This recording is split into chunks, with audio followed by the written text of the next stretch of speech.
Hey everyone, welcome back to the channel. I've got a special guest appearance here today. Alex Livingston is with me, and we are going to look over a limit hold'em hand we played together against each other recently at the PokerGo Studio Mixed Game Series. How's it going, Alex?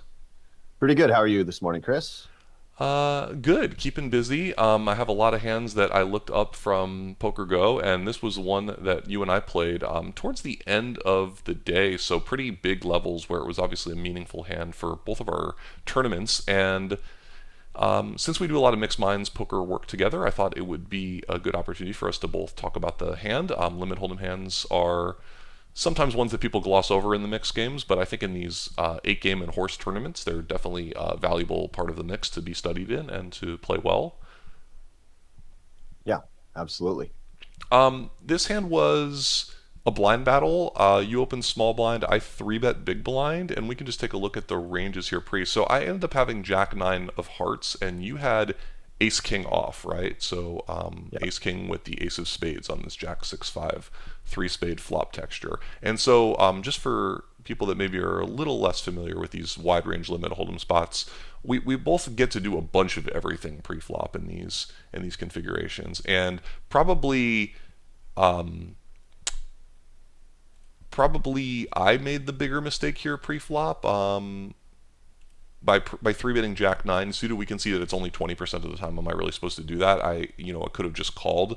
It kind of makes sense that these middle big suited cards don't necessarily need to 3 bet. I'm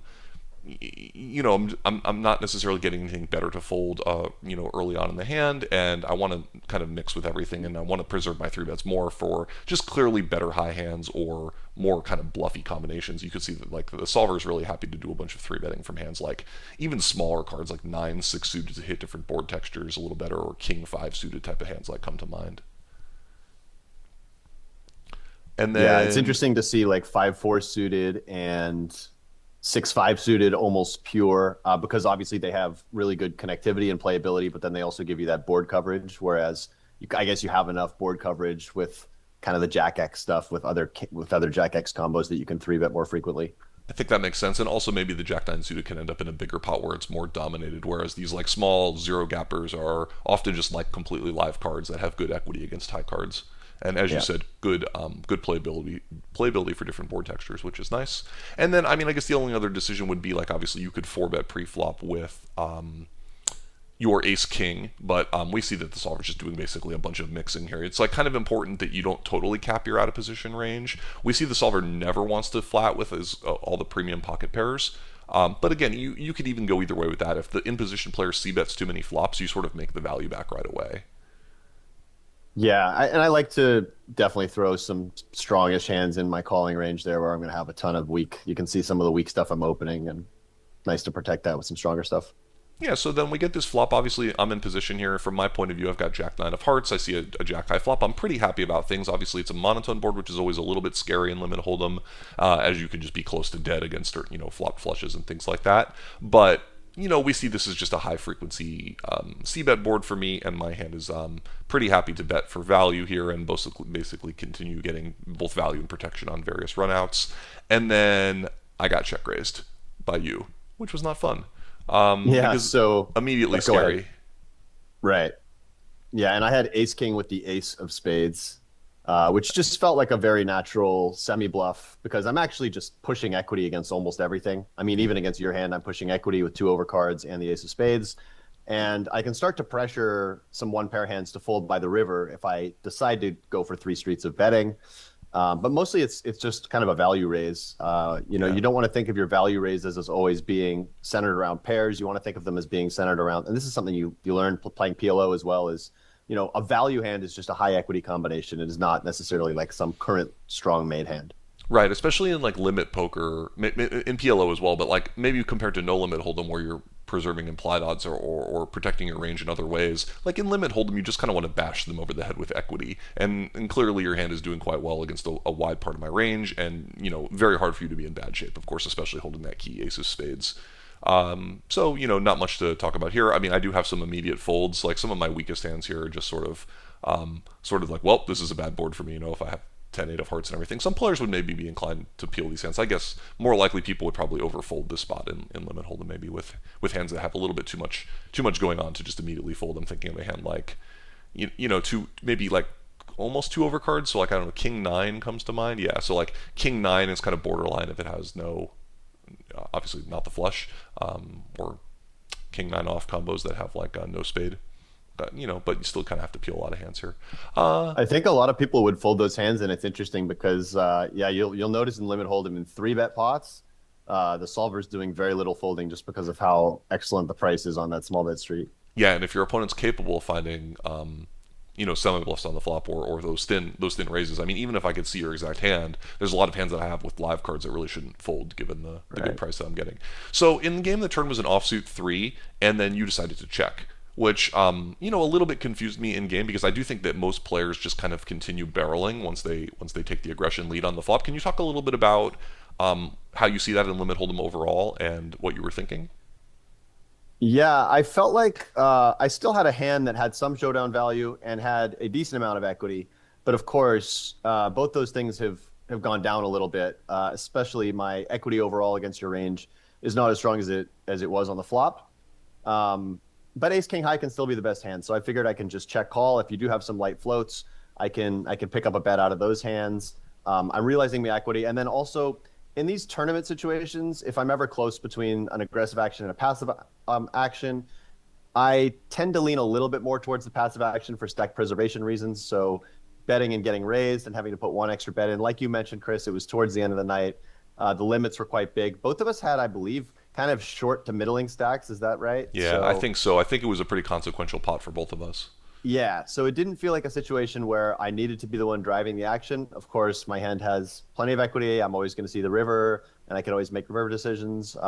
It's interesting because looking at the solver here, the solver is doing quite a bit of checking overall on this card, which is definitely interesting because usually you think when you check raise, you're kind of polarizing yourself, and when a brick comes off, you're probably going to have a pretty high bet frequency. But maybe this 3 also um, interferes with some of your floats. I'm not sure. It's kind of interesting, right? Because the 3 shouldn't help you too much.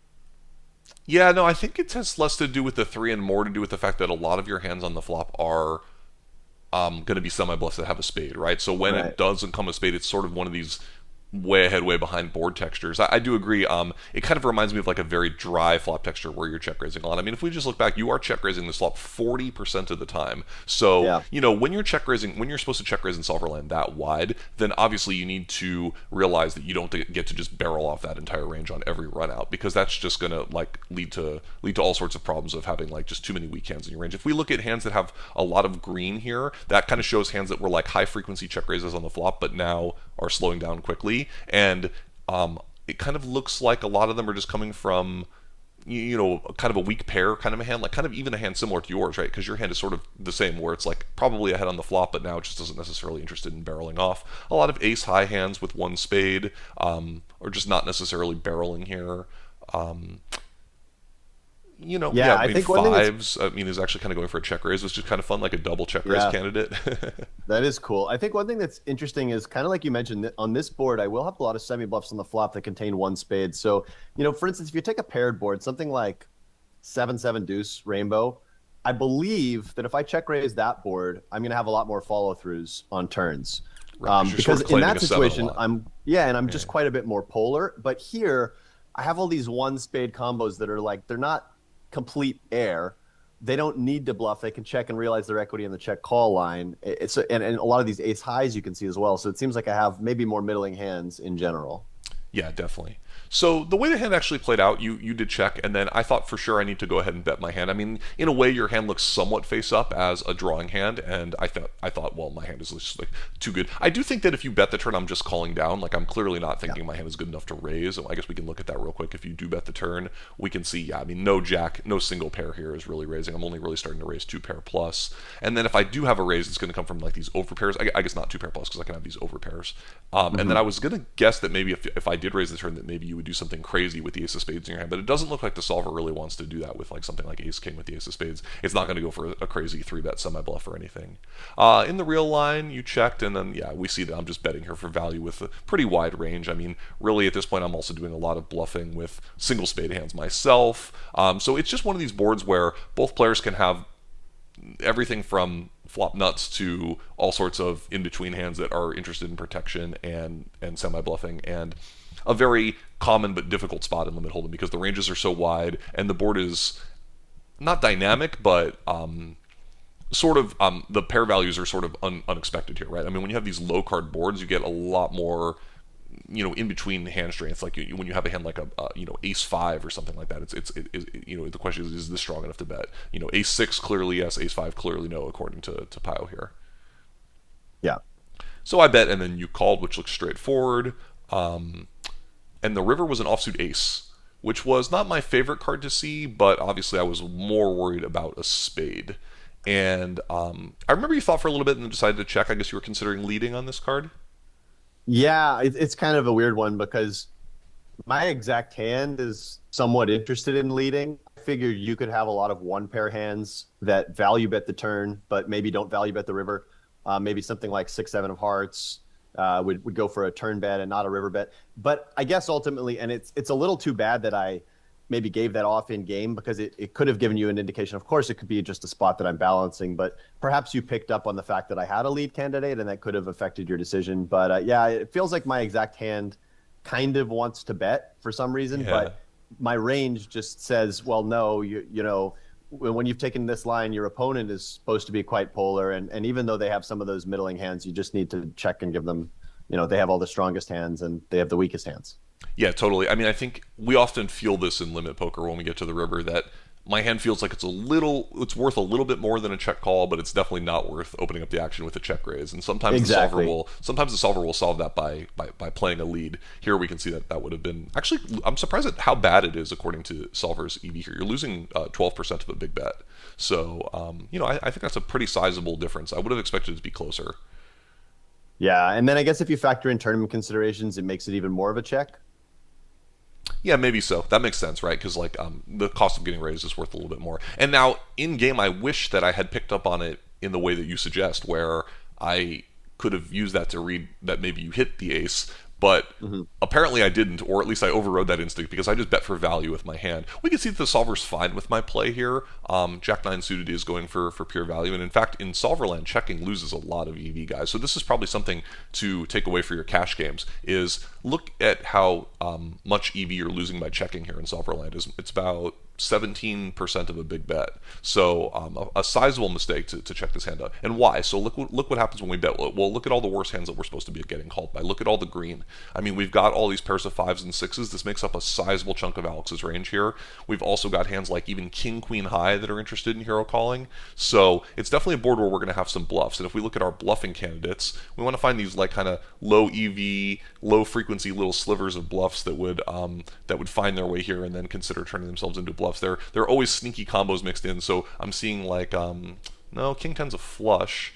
Yeah, so like queen 10 of hearts sneaks in there as a bluff. I mean, so we do end up with some unpaired hands here that makes sense to barrel with here. We have hands like not really 10-8 of hearts that would have given up at some point in the hand, but yeah, we have 9-7 of hearts. I mean, there's a lot of random hands that we can have here, and so Alex does need to, in fact, like kind of hero call here sometimes with pretty weak hands.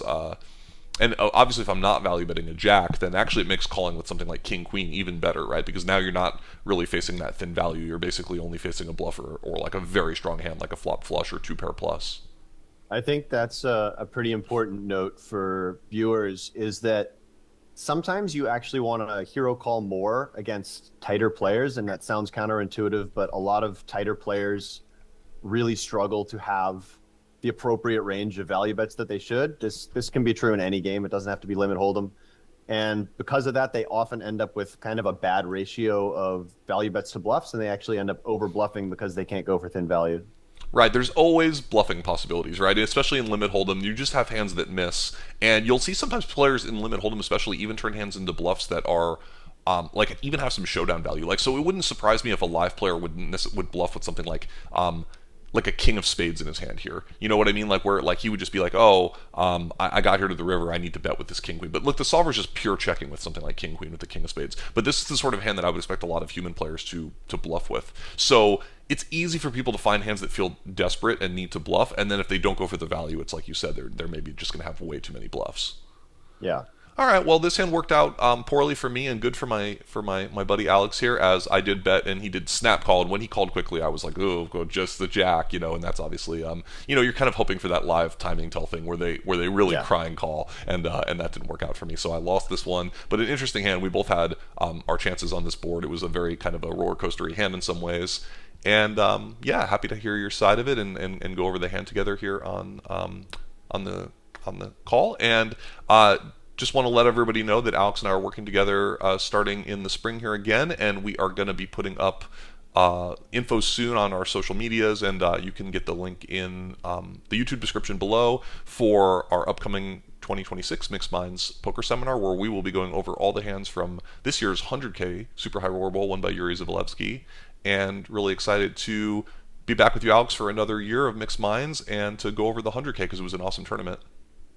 Yeah, looking forward to that one. It should be a good WSOP primer for people about just over a month before WSOP, and we got really stacked final table, some high level play, and it'll be fun to go through hands from all 3 days. So we'll be looking at the day one hands, which feel a bit more like cash game hands, all the way up to the final table hands where there's a lot of ICM considerations involved, and we'll just dissect the hands from all those different perspectives. Yeah, sounds great. Looking forward to getting deep diving into those hands as I start to prepare for the seminar. And if your guys are interested in attending, you'll be able to find this link below and ask me any questions in the comments. And we will talk to you guys soon. Thanks. Thanks, guys.